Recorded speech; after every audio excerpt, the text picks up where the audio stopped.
Last swig of that nice liquid courage here. What's going on, Matt? Ooh, getting his hydration fix in there. How you doing, sir? I'm doing all right. It's been a long time since we've been on here. Glad to be back. Got a great show ahead of us. I am pumped. You got this one set up, and man, it's gonna be an absolute blast. And no need to keep him hanging behind the curtains here.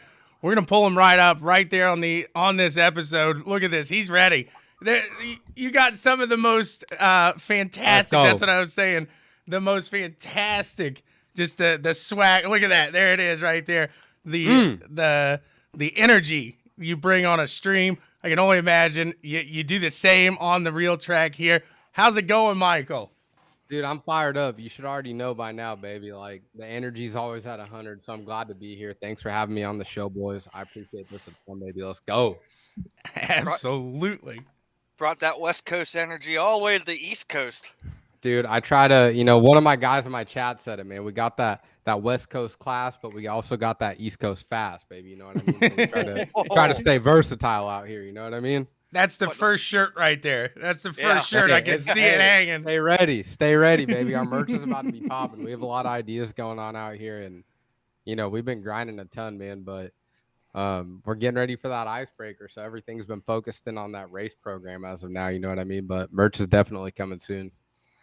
yeah. Let's get into that icebreaker a little bit. As ones that are watching know, as we talked a little bit, I'm here in Central PA. Looking forward to seeing your debut. You're going from the 360s out on the West Coast. You're coming here to the East Coast. You're gonna be going against guys like Anthony Macri, Danny Dietrich, your boy Devin Borden. Yeah, that's tight. What how That's excited tight. how excited are you that you get to go up against these guys that you've watched on TV, you've heard about. Now you get to go toe to toe with them on a weekly basis. Yeah, dude, I'm fired up. I tell people all the time, like, I came from the other side of the fence, man. I was in the stands for a long time. I was a fan for a long time. Like, my dad used to walk me through the pits and be like, son, we're never going to have one of these, so don't even ask. You know what I mean? Like, he'd be like, this isn't going to happen for us, So to kind of overcome that adversity on my own and, just see, like, my friends and family be so proud to, how far we've come and what we're about to do, it's just super amazing. Like, we're really built off of the fans and off the support of everyone who tunes in and watches what we're doing. And it's just amazing, man. Like, I'm blessed. I'm blessed. Yeah, I can tell you from watching your stream that you're going to be bringing a lot of energy here to the PA boys. So with all that energy and with all the competition you're going against, and I know we were talking a little bit about you and Devin being close. How much has Devin helped you though with this transition? I know it's tough to go from the West Coast. You're here on the East Coast, different weather, different atmosphere. How's Yeah. Devin helped you out with that transition? Yeah, man. I mean, Devin's my boy. Me and Devin, like I told you before the show, we talked a bit before the show, and I told you me and Devin used to work out every day in Washington. We lived like 12 minutes apart, and we were hitting the gym together, and we were boys, man. And, you know, we both knew we'd be out here somehow, some way. We felt destined for it, man. Both of us really, truly in our hearts felt destined for, this path. And both of us making it out here is super amazing. And he's just told me, like, we got this, baby. We got that West Coast heat. Like, we're elbows up, short track racers. We're out on the half mile. We got a little bit of time to think. And, the speed's going to be different. There is going to be a learning curve. There's going to be things I'm going to have to get used to. Like, no one comes out of the gate just absolutely killing it. And I mean, Devin honestly really did a good Yeah. job out of the gate. Not gonna lie, but Devin's like a prodigy. I love that kid, man. He's awesome. But I definitely feel like I'll have a little learning curve. But Devin's just let me know, like, just do what you do, and we're gonna do what we do, baby. It's as simple as that. You talked about the learning curve a little bit. I saw you quite a few times up on Beer Hill, repping the Beer Hill gang hat over here. Yep, absolutely, son, absolutely. From your experiences of being in the stands here at a bunch of races, how has that helped you a little bit with the learning curve? Like, what has it taught you? Did you learn anything that you might be able to jump in and even say, like, hey, you know what, Devin, I'm going to go toe to toe with you before the season's over? Yeah, I mean, I tell him that every time we're talking on the phone, dude. We talk on the phone 3 times a week, and I'm like, yo, we're here to square up on the East Coast, dude. Same thing as the West, like me and Devin were throwing sliders for the lead out there, and I hope to be doing it out here as well. There's gonna be a learning curve, so just early goals will just be like making the feature consistently by midseason, breaking into top 10s, and then hopefully at the end be battling up at the front. But like you said, there's a lot of good guys out here, and I don't underestimate my competition at all. Like, we're out here to race against the best to become the best, you know, like that's my big thing is like, you got to beat them to become them, you know? So, you know, they're definitely going to take me to school for a minute, but we're not doing this to suck, baby. We're out here to bring that energy, bring that heat, bring that West Coast, and, you know, do what we do. Like you said, oh, go ahead. Well, I just wanted to point out, if you didn't catch that, he said, you know, he's here to race with the best. That's why he came to PA. Just so everybody that's watching, Absolutely. if you want to race where it's at, represent. Yeah, if you want to race with the best in the dirt world, it's Pennsylvania. Go ahead, Tom. Yep. You know, you were talking about you started behind the fence, as a lot of us do, you know, and we before the show were chatting, and you were up for a running there for was it fan favorite, you said? Yeah, I mean, you know, me and Ron Rutherford's my boy. Like, we were side by side slinging those tickets for the People's Choice there at the Racing Extravaganza, and we were neck and neck. And, you know, I don't know if we got to demand a recount or what, but, you know, Ron's one of the best in the game. He's got that vibe, and, you know, he's one of them boys that's hard to beat. And especially at that car show, man, they had one heck of a piece. You know, you're wearing his shirt. You know, Ron's the guy. Ron's the guy out here on this coast. So, you know, I got a lot of respect for my guy, Ron. He's an absolute blast. You know, I don't know if he's going to see this, but Ron, if you do, shout out to you, baby, because we had a blast out there at that thing. It was sick. How much of being a fan and really embracing that as a fan kind of, this is, I'm sure it's almost like a dream come true now. You've got past that 360. Like you said, you've clawed your way now to the 410s. And how much did you leave when you left home and moved over here? I mean, did you leave the team? Did you leave a lot of those guys that were helping you, or did a lot of those guys kind of were able to come with you? Yeah, man. So in terms of my team, I didn't leave any of them. So like off top, it was, you know, it started out just me and my best friend, AJ, my crew chief out here helping me do this thing. And it was just us two, man. And I was so broke when I started this, like we were sneaking him into the pits. Yeah. You know, Skagit, you're probably going to see this maybe, I don't know, but I'm sorry. But like, you know, he'd walk through the woods the long way, end up getting in the pits, and we just had to save all the dollars we could, man, because like I was so broke. We'd show up to the racetrack with no money, and I would sell T-shirts in front of the ticket gate just to be able to buy tires and buy fuel for the night. We'd race to get that check, drive to the bank, deposit the check, and sleep in the parking lot till it'd clear in the morning, give us like a little piece of it in the morning, and we'd put diesel in the truck and drive back. I mean, we were cutting it close, man, and you know, he's my A1 day one like that. Had to bring him, you know, had to give you the context just so you know, like, how tight me and that dude are. And then throughout, if you guys don't know, we have a stream on Facebook. If you guys aren't tuning into it, you should, baby, because we bring that heat, we bring that energy. There's no other energy, absolutely. No, yeah. You got the energy, 100%. Yeah. Dude, there's no other drivers out here getting fired up with their chat like we do. And, you know, we have a family, honestly. At this point, like, I know all my guys, almost all my guys in person. And we're always getting new fans every week, but we do a really good job at, you know, meeting them one way or another and just bringing that heat. So my other crew guy, Bargy, he tuned into my chat one time, and he's just getting fired up, doesn't even know where we live. Short story long, it turns out we're 10 minutes apart from each heck other. Yeah, dude. And he's like, dude, if you need help, let me know, and I'm there. So we said, all right, you know, Wednesday night, come out. And normally people don't come out to help. Like, it's really hard to find. Absolutely, sure. And, you know, he came out, absolutely loved it. Bargy is one of the top 15 Ford mechanics in the country. It turns out they send him to Michigan every year to like test these R&D parts that haven't been released. And he's just a super, super smart Ford mechanic, super blessed to have him.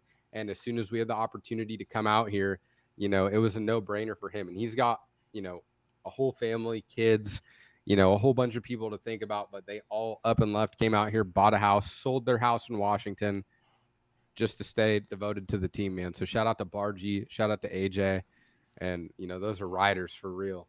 At that point, you know, you've got something because they're following you. They believe in you. You believe in them. So you got something there. That's a good feeling. Yeah, it's a great feeling, man. The whole team keeps me fired up, and like, even on my down days, bro, like I stream every single day. So people, you know, you see me through the struggles is the thing on my content. Like, it's very real. Like, you know, if if we're cutting it closer, we wrecked a race car, you're hearing the real deal, and you're kind of live while I'm overcoming my own adversity, Absolutely, but yeah. we always overcome, so it is what it is. You put yourself out there doing that too, because I myself, I'm not nothing like 410 racing. I'm a little go-kart 206 Briggs guy, but I mean, I know what it's like to have an accident on the track, or whether it be your fault, somebody else's, and that adrenaline's pumping, man. Or maybe you just get off the track from a great race and it's still pumping. Sometimes this ain't always working. Sometimes you're still you in gotta the race, slow it bro. down. Sometimes you're still out there. You gotta slow it down a little bit. So that's really cool that you kind of give those guys the back end of what that's like too, because I think that's definitely a part of a driver's, whether it's adversity or sometimes it can be their spark. It could really work both ways for that. So that's really cool. Absolutely, bro. I got to give him credit because he brought his entourage into our chat, and it is like full Are they out energy. here? They're banging, They fired man. up right now. Are they out here bringing that MMR love, dude? Your crew guy Bargie's in here. Let's you go, got baby. What up, Bargie? What you up, got Bargie? Jim Blaker, Elise Dallas. I mean, Let's go. you gotta. So just on that alone, okay. So a lot of people know who you are through Facebook, through streaming and stuff. You have a huge fan base. So what does that mean to you, knowing that you already have a start ahead of some of these other guys? You have a following just coming to PA, Absolutely. And now you have this fan base and all this support. So what's that like for you? You went from this guy to 410 stardom, like, with just the fans.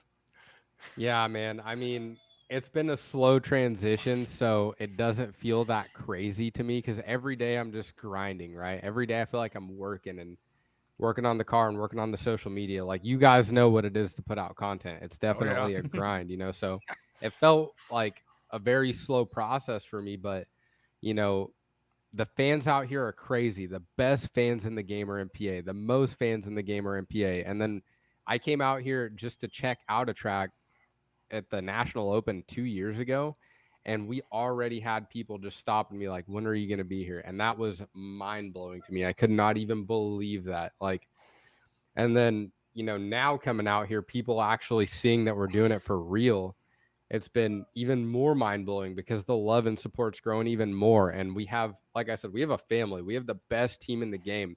And to just be meeting these guys, see that emotion that they're like, yo, we're doing this for real as a team.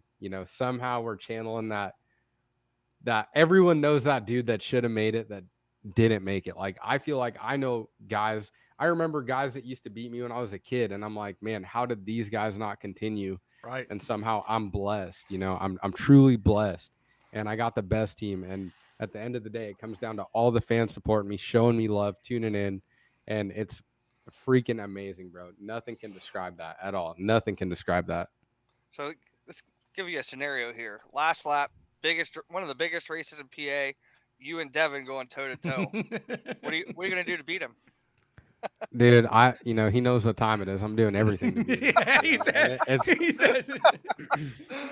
It is what it is. Like, Devin's my boy, and Devin races me to win, son. Like, he slid me and taken, like, I was on my track doing my first ever race at Skagit with 3 to go. He just started sending the haymakers on me, and he got the dub, and that is what it is.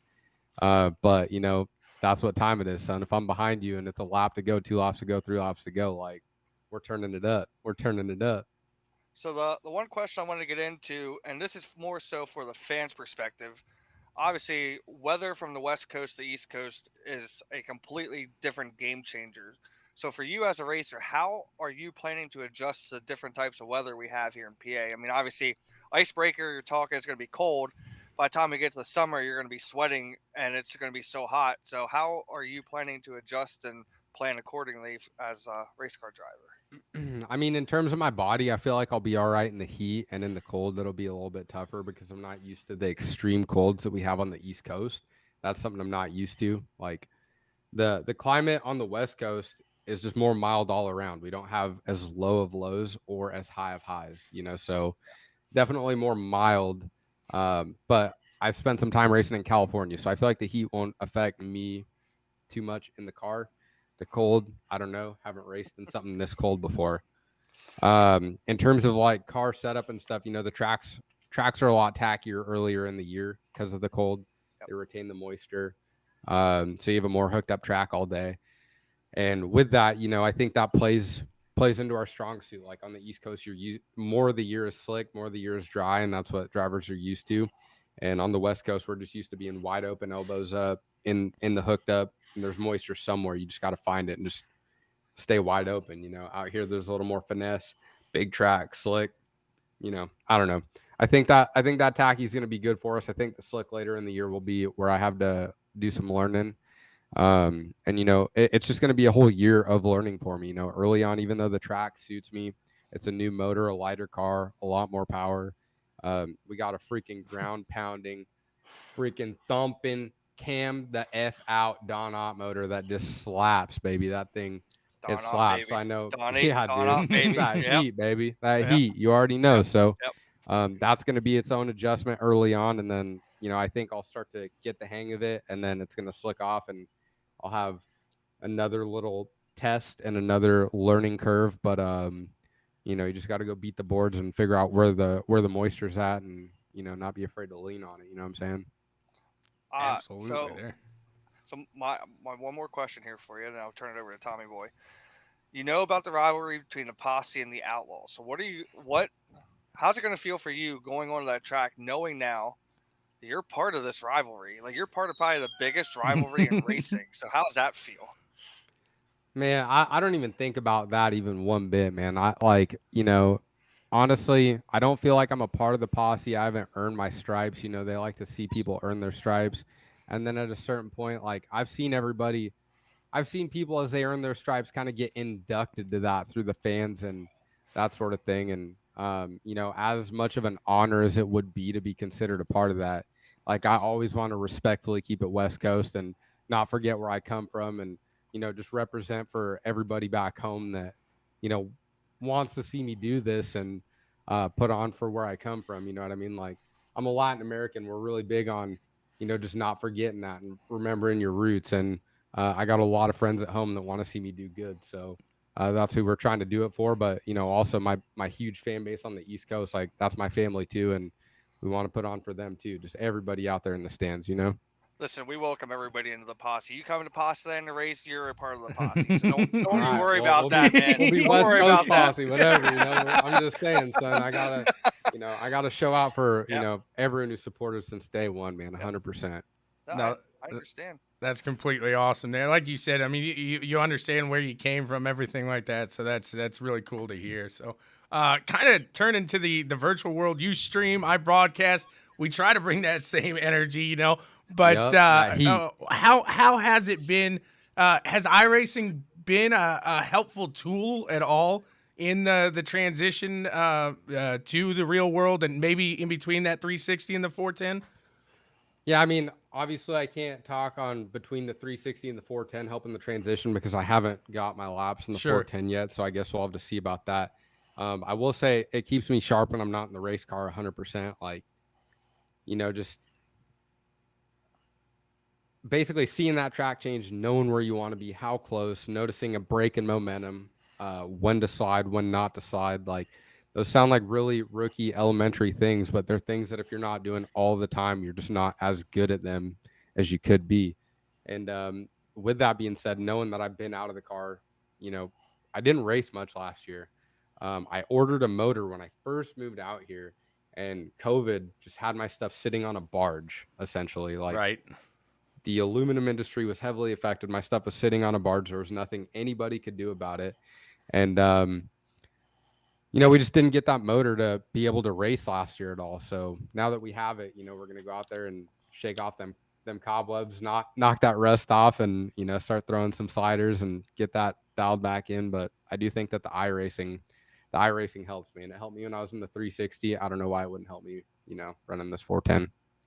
Outside of just being able to feel the speed, I mean, that would be the big thing. And like you said, a lot more power there. So how are you going to adjust? I mean, what's your idea right now? I mean, I'm not going to say it doesn't scare you because you're a 360 driver. You've been there. I mean, you've got what it takes below the waist get behind the wheel here. So what is it like though to adjust to that change? Because that's a big change.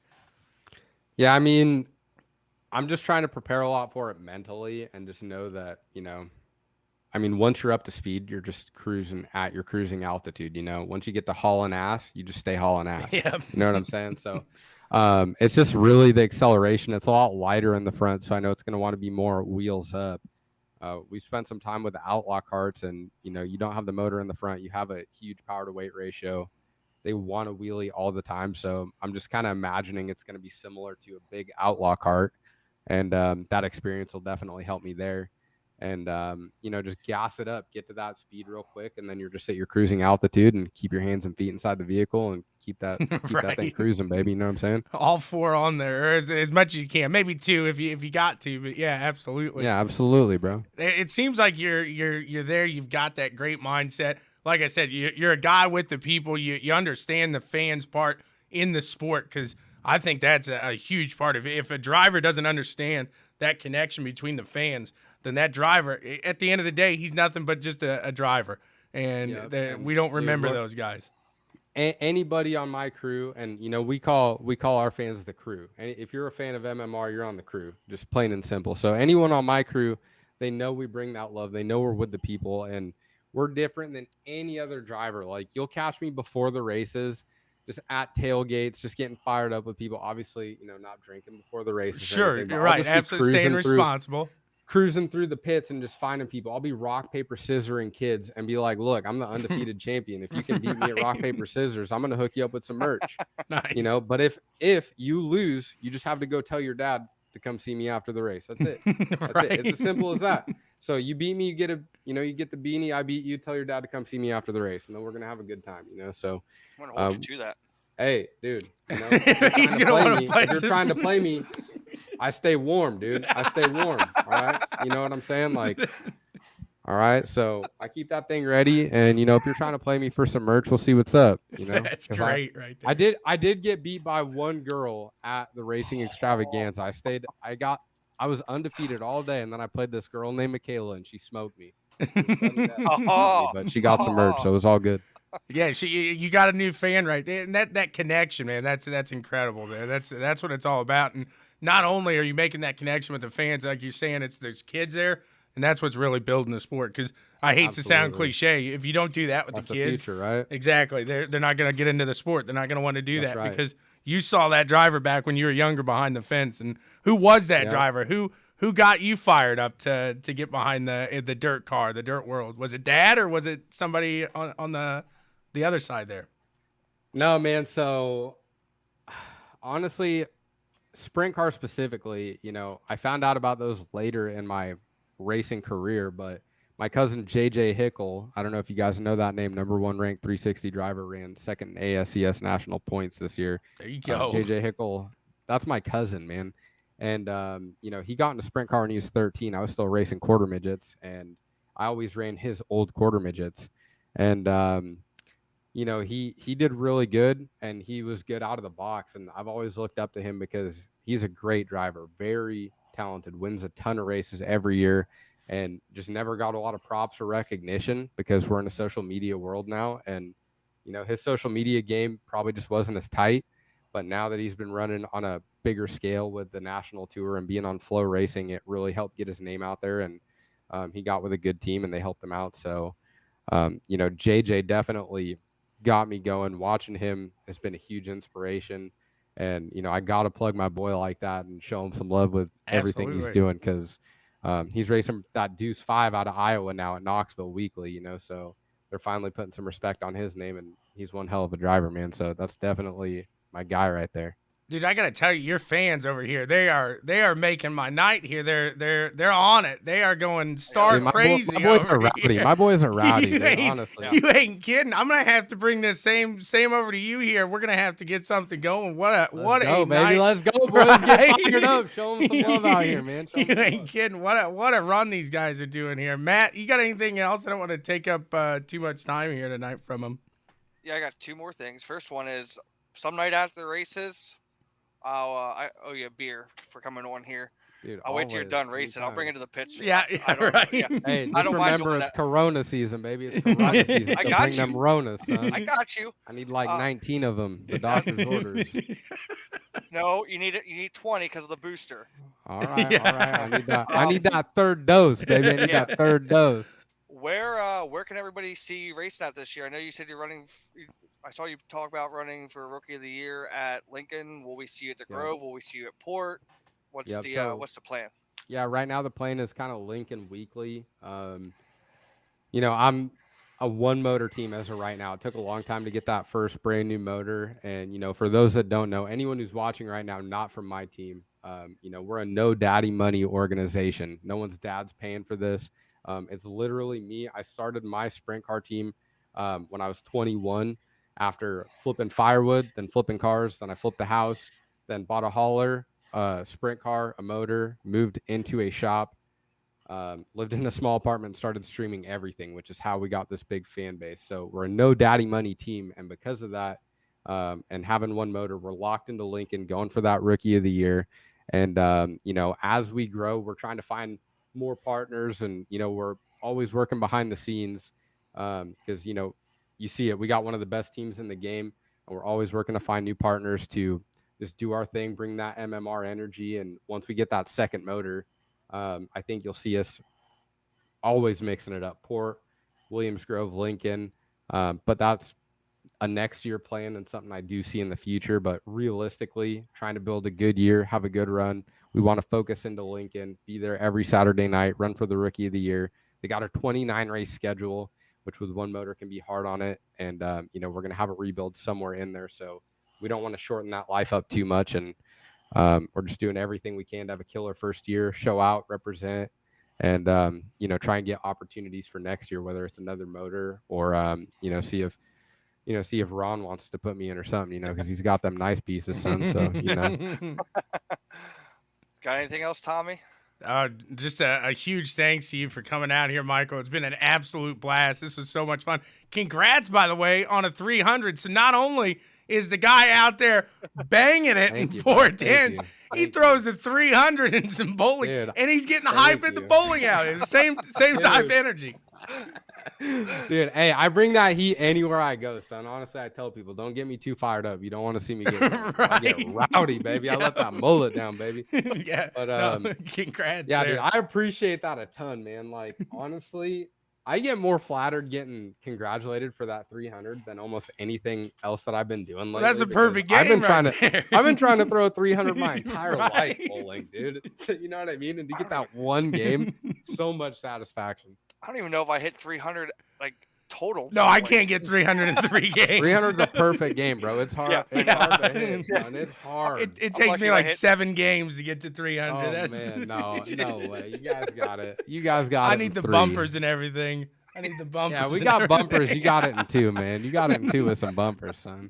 All right, you got some people you got to shout out here. You got a great list of followers, a great list of sponsors there. And guys, if you're watching and you're thinking, hey, I got a local business, I got a small business, I got a big business, and I want to help this guy out because he's bringing that energy, and there's no doubt he's going to get your sponsorship worthy there. That's he's going to get your money's worth right there. We work he hard, brings baby. it. We work hard. So if you need to get a hold of Michael for that, where can they get a hold of you there and get a shout out to everybody you need to here, man? Yeah, man. Michael Millard Racing on Facebook. Michael Millard Racing on pretty much everything, man. But Michael Millard Racing on Facebook. Check us out there. Like it, follow it. You can always message me. I hit pretty much everybody back. But yeah, man, hit me up there. We can definitely do something. And like you said, man, we have the best team in the game. They call us the stream team for a reason. You can see in the chat, we got tons of guys out here right now. My guy Bargy, Jim Blaker, Dan, James Bays, like all sorts of guys out here. If you're looking at this stream right now, you can see in the chat all the They're here. They came out for you, They're 100%. crazy. They're crazy. So they're awesome. They're the best. My guy Jay King at CSD Control Systems Design, like he is the reason why I'm out here. Like he brought me out here on my first visit. He gives me a shop to keep my car. Super supportive through all the ups and downs, you know, as he's kind of he's coming into this team late and seeing what we're doing, and just kind of keeps the faith the whole way through and keeps faith that I'll find a way to make everything work, and we always do. So shout out to him. And, this year we don't have too many partners. Like you said, we just changed coasts. We don't know too many people out here. So it's been 100% this stream team. Like if you look at the inside of our top wing panel, it's lined with names of people who are donating to our team and just doing what they can to keep us on the track, which is amazing, man. So shout out to the stream team. I know everyone out here is watching right now. Control Systems Design, my guy Jay, Fusion Graphics keeps the car looking pretty. And yeah, man, Wicked Energy Gum as well. Matthew Henninger, my guy. You guys probably know Wicked Energy, man. Oh yeah, they're real big. Yep. So he helps me out. He helped me out this year a little bit, and hopefully we'll see some fresh partners on there before or right after the icebreaker to keep things moving, baby. But it's gonna be a good year. Well, Michael, congrats on the success you've had so far. That's a heap of it right there, and good luck going forward.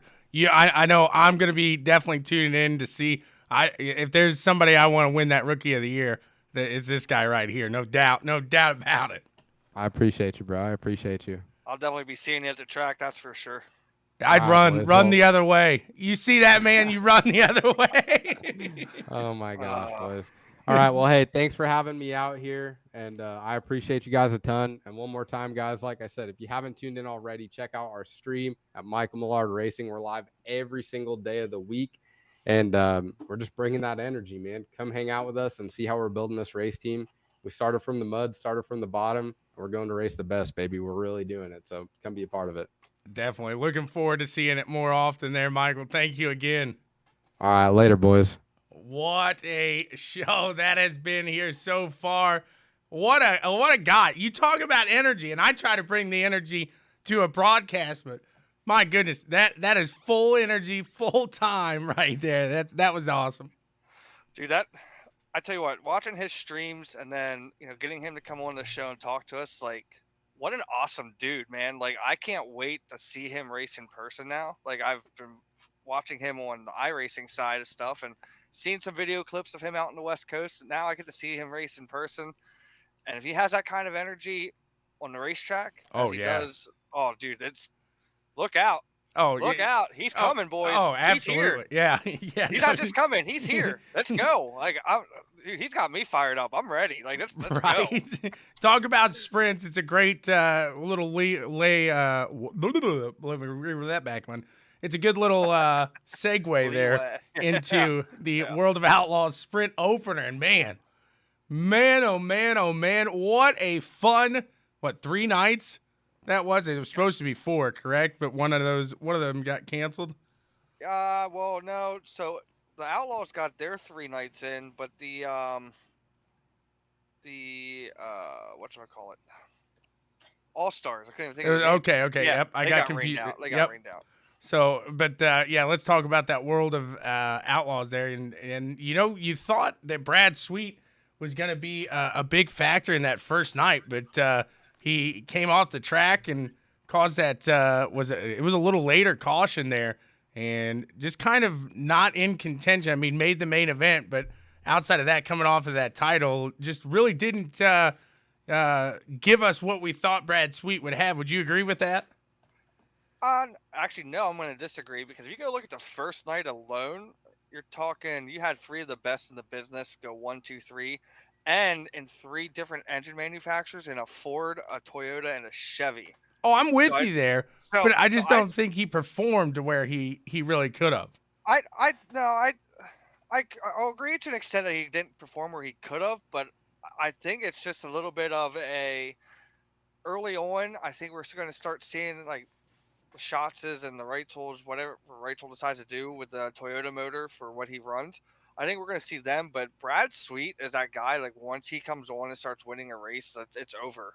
Man, like the first night having 3 engine manufacturers, and then the second night with the Sheldon Haudenschild race itself, like I think Brad Sweet's going to have some competition with this championship this year. Absolutely, and that's what I was going to say. I was going to reel it back in there and say that old Sweet brought it back in for those next 2 nights because he was really showing that same style, if you will, that same tenacity that he had at the end of the season. I think he was kind of riding back on that momentum. It just like Michael said, just got to kind of get those cobwebs off, and I think that was maybe the cobweb shake there. If you look in years past though, like Sweet, if he wins early on, like if he wins down in Florida, it takes him a little while to win again. And when he doesn't win in Florida, he knocks off a bunch of wins early on, and then he just stays consistent. Wins in the middle of the summer, stays consistent. Wins at the end of the year when it matters. So I think we're seeing the Brad Sweet where he's not going to win early on here. He's going to be consistent, knock off some wins. But Sheldon Hodenshield, I know I just brought up. If you did not see that race or watch the highlight of the second night of the Dirt Car Nationals, That's the bad thing is when you have such a great race, now you're looking at the rest of the season like, oh, you're not going to beat that race. You're not going to. That was a fantastic race right there. How do you beat that? Folks, I'm telling you right now, 3 leaders, last 3 laps, and Sheldon Hodenshield won probably by like that much. Oh, absolutely. That was close. He wasn't even anywhere close to passing him going into the corner until he got like off of turn 4 and took the checkered flag. Like it was awesome. And then even the final night, David Gravel.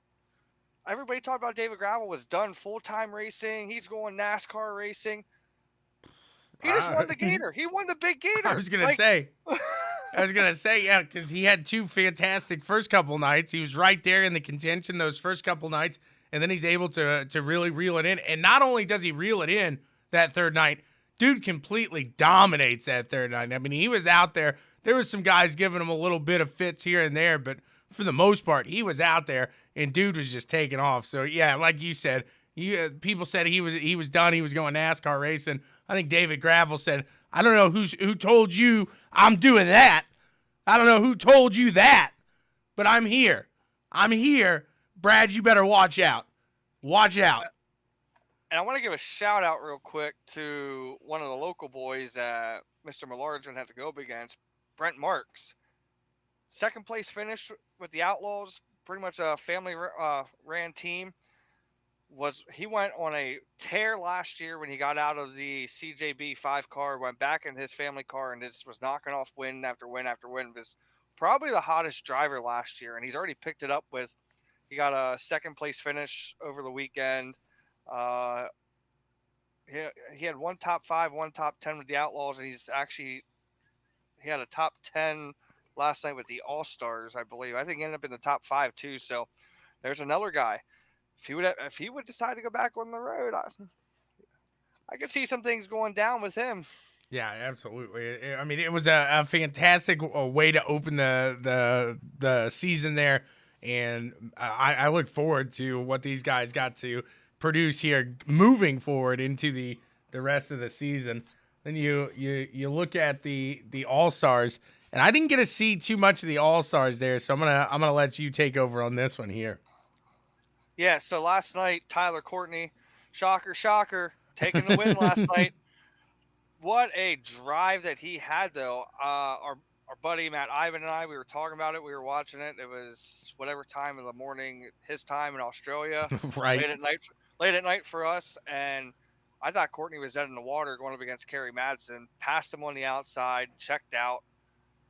He had 8 wins last year. That was his 9th career 410 win.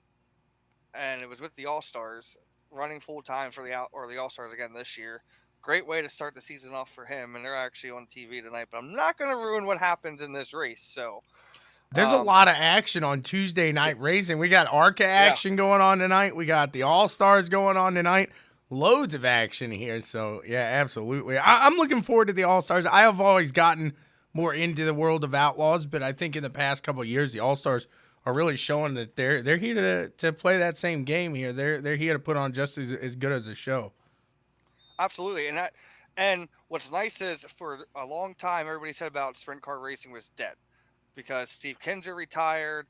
The All-Stars were getting maybe 3-4 full-time guys running. Both series seem to have like over 10 cars, 12 cars full-time running for points, and all the traveling they're doing. Sprint car racing is in a great state right now. I can't wait for this year. Pennsylvania opens up on the 26th. I will be there, and we're racing from February to November. Outlaws are racing from February to November. All Stars. I mean, like, this is great. I can't like this is. We're in a great spot right now. I'm just gonna put Right. that out there right now. Now, I will say I was able to interview Mr. Brent Larson. That was last week, and got to talk to him. And that's something I asked him on the travel end of things was like, what's that like? Because I mean, you guys are on the road quite a bit, and it's not nearly the I don't think. And when I say glamorous, I don't think NASCAR is really glamorous, but it's not the big motorhomes. It's not the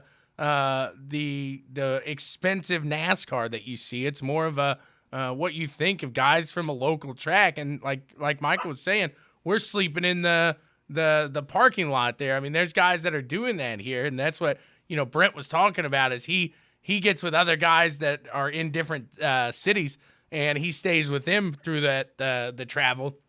And then when they come up north, they do the same thing. There is they'll stay up there with him. So if you hadn't checked that out yet, you can check that out on the YouTube channel BW Sports 1. But I thought that was very a fascinating little tidbit there that he was able that these guys we always hear that racing's a community. We always hear that it's a family. And then you hear these stories of guys, hey, come stay at our place. It's not a big deal. We're racing you. I'm going to put you in the wall, but I'm also going to make you breakfast. So I think that's really cool. So before we segue into our next topic here, my question to you with the little bit of dirt racing we've had now between the All Stars and the Outlaws, are we going to see a new Outlaw champion this year? Because we're talking about this early struggle with Brad Sweet in that first race, and he came on in the last two. I don't think. Now, I think there's plenty of guys coming into this mix right now, and like you said, we saw 3 manufacturers able to really compete, able to really throw it down. And granted, one of them was Larson, and he's not going to be in there full time, but you still have. You look at Larson's other 2 nights, he didn't have a dominant car, so you can't necessarily say that, but he had the power. And the power got him up there. The driving obviously got him up there, but I don't think that thing was set up right, really, for Larson. He seems like he's been, after the year he had last year, and I know, I mean, to really rebound and have another fantastic year like that would be very hard, but it seems like he's having a trouble, and I think this is a new sprint car to him. Am I correct, the chassis? Yeah. So I think it's part of that, too, is he's getting used to it. You saw 2 flats in the last 2 nights of racing there that really set him back. So without those flats, what's he do through the field? I don't know, but I do. I think Brad Sweet's definitely got some competition. I'm not bold enough to go out there and throw a dart at the champion just yet, but I am. I think I am. Like I can tell you right now, everybody hates the man, but you got 10-time and Donnie Schatz. He's got that Ford rolling, dude. That Ford started coming in last year. He's already starting strong. Like, yeah, he was on it. I will give you credit there. He was on it, definitely. Right now, if I'm going to throw the dart at the board. I'm going to say Donnie Schatz takes down Brad Sweet. He becomes 11-time. I think this is a year for the Ford. I really do. It's strong, dude. I mean, the Ford has just come so far and so long when it comes to the 410 program that it's going to be so hard to beat them, especially when we get into the half-mile tracks, the amount of power that they're going to be putting down. I think you're going to start seeing the cream rise to the crop or to the top, and I think that's going to be the Ford, man. Like, anybody who's driving a Ford this year, you're going to be tough. Yeah, and it's going to be – what did you think of the track real quick before we move away? Because I thought the first night – I think it was okay, but the next couple of nights, that thing looked a little rough, and it could have been just the wear on the track overall, but it looked like each night kind of brought on a little more bounce, a little more wear on the sprint car itself. Well, obviously, the racing the second night, no matter how the track was, it just showed how good the track really was. It was very racy. Fair enough. But I think part of that was they had like 4 or 5 days worth of rain. Then they had one day where it didn't rain, but it just couldn't dry out. And then obviously they probably didn't do much. They didn't probably have to do much to track the first night of the Outlaws. So all that water probably sunk down. You had the first night, track was kind of fast. It wasn't real racy, and I think they dug into it a little bit.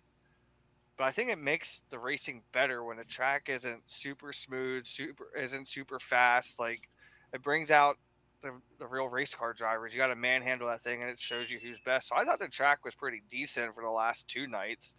I mean, I don't know how much better you were going to make it for the situation they were in.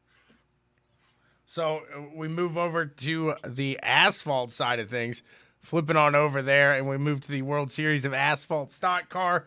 And our boy, Jesse, goes out there, man. He's looking fast, and he grabs the pole. He grabs the pole. You want to talk about bad luck? That he cannot get the invert. He's been on the pole, qualified pole for what, 2 of the races, and he had to start 4th and 6th because of the invert. Yep, absolutely. Yeah. And so definitely, you know what? And I don't know if Jesse has plans to be at Five Flags this coming year. If he's going to be part of the snowball. But if he is, man, I mean, he just went up against some of the best in late models or super lates. And you got to give him 100% credit because he sat there, he hung with him. What did he end up that first night? Was it 3rd? I thought he ended up 4th. I mean, he was 4th. He was right around. I mean, he had a fantastic night after that. And like you said, it just not pulling any luck on that invert. I tell you what, that first night though, because I guess that would have been last night's race or whatever. It was kind of hard to try and watch it with the All Stars on at the same time. So I was trying to watch both. William Byron, I thought for sure being up front like that, he probably would have checked out, but he never pulled away from that field. Like second place was there with him the entire time. And actually, I think, the last lap going in, he gave him a bump. The guy that was in second gave him a bump, but just could never actually finish the pass. Yeah, and then, did you see the restart? Yeah. So a lot of people thought Byron was going to take to the low side there on that restart, but instead he selects the top side. And he even says, I know this guy can come up and he can push me up to the wall. He can take me as far as he wants to. And he did, but they kept it clean. They kept it steady. And he knew that run that he was getting constantly off that outside through the exits at 2 and 4 was so good that he was able to really bang that out. And he stayed confident. But he said he wanted to go out there, have a good time. He did. And he competed with some of the best. And I think not only does that show you what these guys have, it gets me excited for a little super late action here, as well as we saw some solid Wayland Tour mods going on there this past couple days. And plenty of action to come. I think we still got 4 or 5 nights of racing. I can't remember exactly. I think it goes the 19th. Yeah, so plenty of action to come. Like I said, the ARCA here at Daytona tonight, and we'll just flip it right there. Daytona 500. It's going to be an absolute blast here. No, I don't think this race is going to be that exciting here this week. We got a lot of guys that coming in without a backup car. We got a lot of guys that are coming in. You've had your testing here, but you don't know exactly what this is going to be like in a long run. And this is going to be your first long run in this car here. This is going to be your first major stint. This is going to be your first fast pit stops. I mean, there's a lot of firsts here in this. And I think you look at the duels. You're not going to have guys that are going to throw it into the coming out of turn 4 and really try to push each other to that win, because they know, man, if I wreck this, I don't have a backup. I got nothing. So I think that's going to weigh heavy on their mind here this week, and it's going to be really interesting to see how it brings out the racing. I wish that they were almost ahead of this game, but like Michael was saying, you got a lot of shortages right now. You got things held up, and I think that's all part of it right now. Well, first off, congratulations, because you got the LA Coliseum Clash right. So, trying to bet against you for NASCAR is going to suck. No, man, I was watching a little bit of practice earlier before I got on here, and they were doing a lot of listening to some of the guys, they wanted to do single car runs just to see how the car handled. And one thing they were talking about on the broadcast was when they had the 4-speed transmission, you were in fourth gear before you even got like out of turn 2 is what it sounded like. So you get the most speed. Now they're shifting into fifth gear almost halfway down the backstretch. It's something different. So that's a new thing that you got to learn here is with that extra gear. It's going to be a challenge, and even the short parts. I think I agree with you. I think the race itself, I don't know how action packed it's going to be. I don't think we're going to see like that spectacular big wreck. I mean, if we do, we do. It's Daytona. You're definitely not going to see it before the day of the race. Absolutely. It's definitely not going to happen in the duels or anything like that. The one thing I'm not really excited about is them bringing that tandem drafting back. Like I always like that myself. But I'm like I like the old get school. it. I like the pack racing. So I don't know. I think the tandem is going to be good. I think that's how it's going to. I think the finish of every duel and 500 is going to come down to that. But I don't know. I'm not a big fan of it. Well, it'll be interesting to see how it unfolds throughout the remainder of the years. Ford already has been told that they had to scale it back a bit. They were a little too strong on the final test, so the other two manufacturers kind of an unfair disadvantage. So Ford scaling it back a bit, getting everything ready for Daytona. I'm excited. I know a lot of you guys are as well, and I think that leads us right into it. You said it. It might be hard, but that could have been a lucky dart, you know? That could have been a lucky dart. Like I said, you look at Logano, he won the first on dirt. He had that you put Logano on a new track, and I really think that you got a solid chance to win there. So that was a maybe an educated guess. I mean, so, Kyle was there. Kyle was other than when Reddick went out of the race. Kyle was probably the best car other than when Reddick went out, because him and Reddick were probably, I'd say Reddick was probably a little bit more competitive than what Kyle was. But man, I did not think it was going to end in a run like that, though. I thought we would have like a late race caution and he'd like get to Joey's. No, they did. Everybody expected a bloodbath. Everybody expected just a garage sale, a yard sale, whatever it be.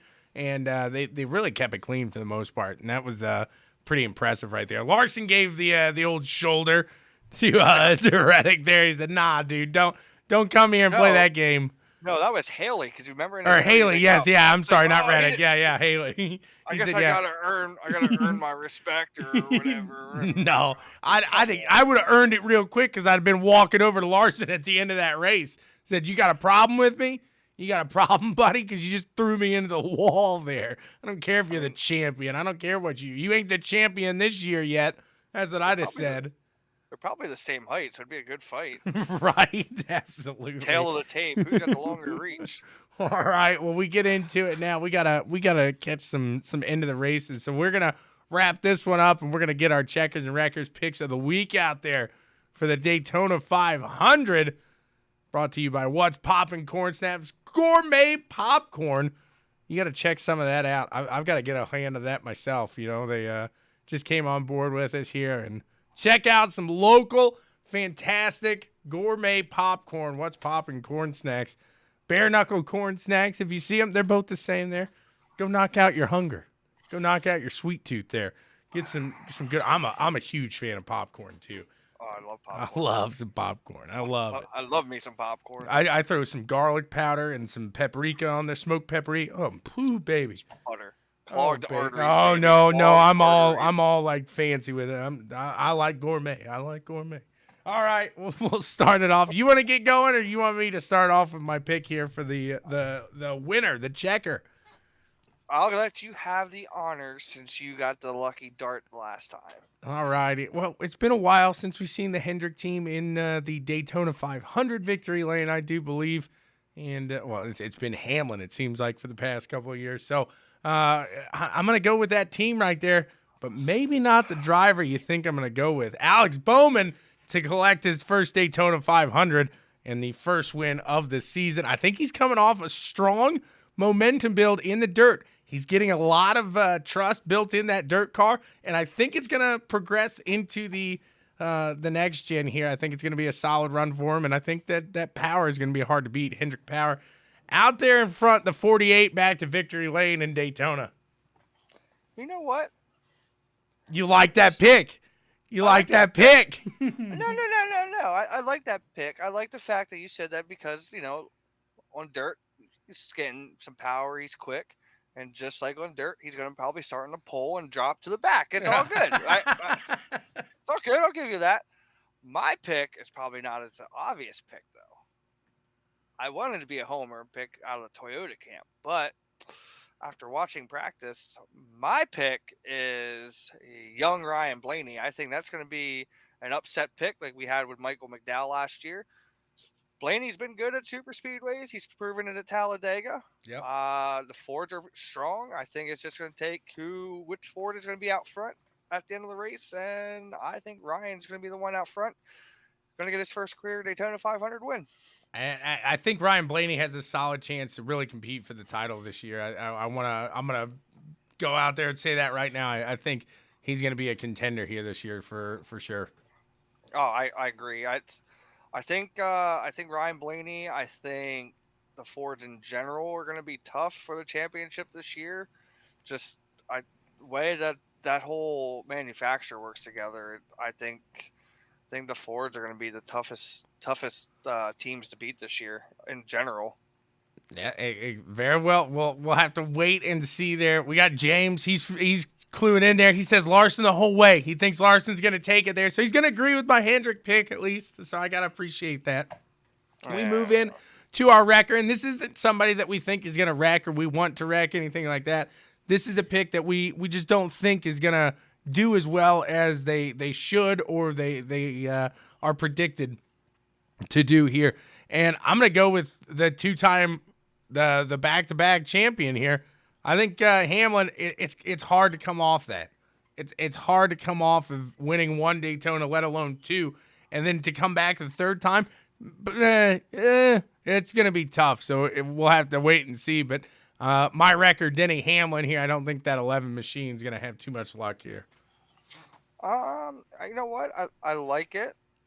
I kind of want to agree with you, but I think the one that is going to surprise people, and not so much like you said of winning the wreck, but I think it's going to be a like Joey Logano type of guy. And it's not because like I think he's going to have a bad time, and I know I just talked highly on the Fords, but it just seems like since he is the guy that everybody wants to go after to beat, I think he's going to be the type of guy that at the end of the race, he's going to get shuffled back, and it's going to be hard for him to get back up there.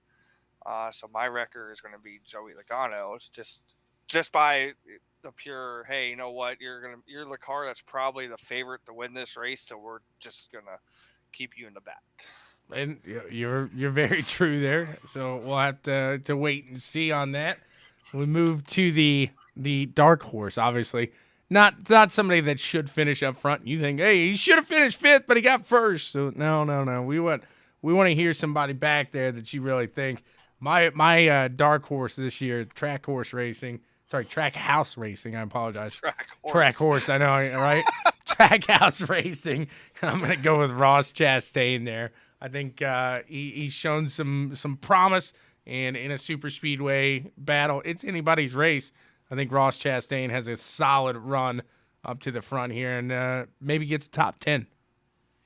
Yeah, I like that. I think my dark horse is actually going to be Trend, Chris Buescher. 17's always been pretty strong at restrictor plates. Doesn't matter who the driver is. Apparently, it's quick. He was up in the top 5 tonight in practice 1, so that's he might be a contender at the end of the year. I think he might be a contender throughout the year too. So I might be picking him a lot. I will say a lock, though. A lock. And this has been pretty consistent here the past few Daytonas. Corey LaJoie will probably get inside the top 10. Corey LaJoie has seemed to have some luck in the Daytona 500. So here's 2 for you. Will a Hendrick car take the pole for like the 5th straight year? And will our boy Jacques Villeneuve make the 500? No and yes. I don't think Knowing Hendrick. I think Hendrick, if they get that pole, they might not get that win. If they don't get that pole, I feel like okay, we got something to work for here. But I do think Villanova. He's just a driver, man, and I hate to hear it or hate to say it because of he's arrogant. He is very arrogant and he is very kind of pompous. But I do think he makes it, man. He's a driver at the end of the day. Is he going to do anything in the race? That I can't say, but he's going to make the field. And I guess with that being said, if you make the field, you got a chance. So you never know. It could be pretty crazy. Would that be or no, that's not part of the Triple Crown. He could make his own Triple Crown if he won the Daytona 500. Can't be any worse than Juan Pablo Montoya as long as we don't have another jet dryer incident. But in that aspect, though, Jacques is a really good driver. He has experience in NASCAR. He's ran the road courses in the Xfinity Series, so. Mm-hmm. Well, and Juan was a whole time NASCAR guy, so you can't give him too much. You got to show Juan some love. I'm not saying he wasn't. I mean, Indianapolis, he got screwed at Indy. He should have won the Brickyard that one year and got absolutely, like, I don't want to. I'm not. Tore a new one. He tore a new one. Let's put it that way. By the officials. So, but Jacques good though. Like, and it's Daytona. It's a neutral playing ground for everybody. So, you know what? If he would make the race, I would almost throw him in as a dark horse for even a top 10 for the 500. I'd love to see the betting stats on that. That would be a fun one to look at. But. Dude, if it's like plus like 50,000, I'm putting $5 in. Right, exactly. Just saying. I don't got anything else. You got anything else for this week? No, this was. Tell you what, this was a action-packed show tonight. There, lots of energy, lots to talk about. We must be in racing season, dude. I don't know about you, but it feels like we're in racing season now. I can smell the fuel in the air, guys. Sunday. Excuse me. I gotta catch some racing here. I'm sure we got to be able to catch the end of. Guys, thank you so much for tuning in to CWTV. Thank you, Michael Millard, for popping in and talking to us. What a great conversation that was. Best of luck to you in that run for the Lincoln 410 Rookie of the Year. See if Michael can turn into Roy. Yeah, I'm definitely going to try and buy some merch when he gets it out. So get your merch out. I'll buy. I love me some racing shirts. Absolutely, guys. Thanks so much again for tuning in.